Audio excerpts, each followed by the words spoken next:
اور یلجو کے معنی ہوتے ہیں داخل ہونا. تو یلجو داخل ہونا. یعلم وہ جانتا ہے، ما یلجو جو کچھ داخل ہوتا ہے، فی الارض زمین میں. وہ جانتا ہے جو کچھ کے داخل ہوتا ہے زمین میں. آگے فرمایا وما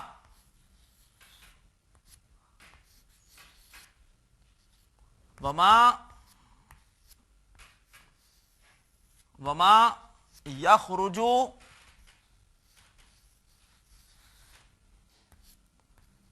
منہا. خرجا یخرجو، واو یہ پھر استناف کا ہے، اس لیے کہ آگے نیا جملہ شروع ہو رہا ہے. اور ما جو کچھ مائے موصولہ، یخرجو نکلتا ہے، جو کچھ کے نکلتا ہے. مادہ ہے خا، را اور جیم. لغت میں جائیے، آپ دیکھیں گے لکھا ہوگا آگے باب نصرہ. خرجا یخرجو، نصرہ ینصرو کے وزن پر، نکلنا، خارج ہونا. وما یخرج منہا اور جو کچھ نکلتا ہے منہا اس میں سے. من حرف جار اور ہا کی ضمیر زمین کے لیے ہے. عربی میں زمین مؤنث ہوتی ہے، آسمان بھی مؤنث، زمین بھی مؤنث مانے جاتے ہیں. اور جو کچھ نکلتا ہے اس میں سے، یعنی وہ اللہ تبارک و تعالی جانتا ہے کہ اگر کوئی بیج زمین میں داخل ہوا ہے، یا کوئی چھوٹا سا کیڑا زمین میں داخل ہوا ہے، یا کوئی پانی کا قطرہ زمین میں داخل ہوا ہے، اللہ تعالیٰ اس کو جانتا ہے. اور جو کچھ کے زمین سے نکلتا ہے، کوئی بیج پھٹا، کوئی چھوٹی سی کونپل زمین سے نکلی، اللہ کے علم میں ہے. کہیں کوئی چھوٹا سا ننھا کیڑا زمین سے اس سے سر باہر نکالا، وہ اللہ تعالیٰ کے علم میں ہے. وہ جانتا ہے جو کچھ کے داخل ہوتا ہے زمین میں اور جو کچھ کے نکلتا ہے اس سے. آگے فرمایا وما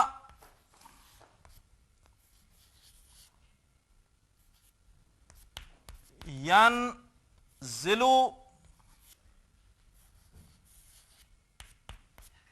من السماء. وما ينزل من السماء، واو استناف کا ہوگا، اس لیے کہ اگلا جملہ شروع ہو رہا ہے ما اور جو کچھ کے. ینزلو مادہ ہوتا ہے نون، زا اور لام، اور یہ باب ضربہ سے ہوتا ہے نزلہ ینزلو، اور یہ مضارع کا پہلا ہی صیغہ ہے، نازل ہونا، اترنا. وما ینزلو اور جو اترتا ہے من السماء آسمان سے، اور جو نازل ہوتا ہے آسمان سے. اور اس کے بعد فرمایا وما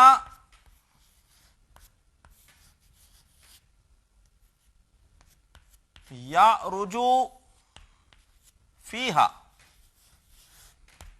وما یعرج فیہا پھر واو استناف کا ہے، اور جو کچھ، اور واو استناف اور ما جو کچھ کے. یعرجو، یعرجو عین را جیم مادہ باب نصرہ سے.